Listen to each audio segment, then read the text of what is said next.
The Washington Commanders have one last game to play this weekend in Philadelphia. It could be the last game for offensive play caller Kliff Kingsbury as a Commander.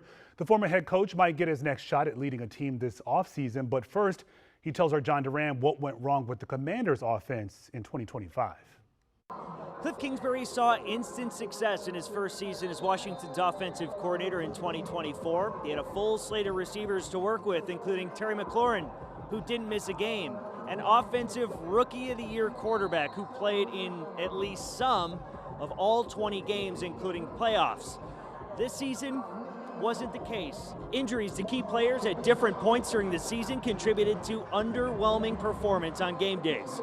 Kingsbury summed up the year to reporters and perhaps his final press conference in Ashburn.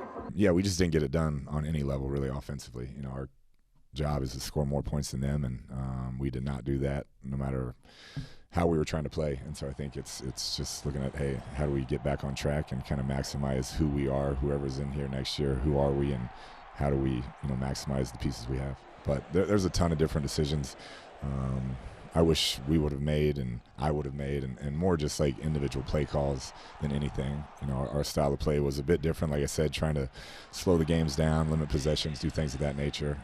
But yeah, there are a ton of things I wish I would have done better as far as scheme and maximizing players and things of that nature. But that's, an off-season kind of project when we do our self-scout, self-evaluations. Kingsbury, who had head coaching interest last offseason, was asked if he'd consider being a head coach this hiring period.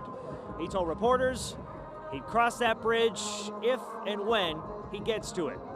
With the Commanders in Ashburn, John Duran, WUSA 9 Sports.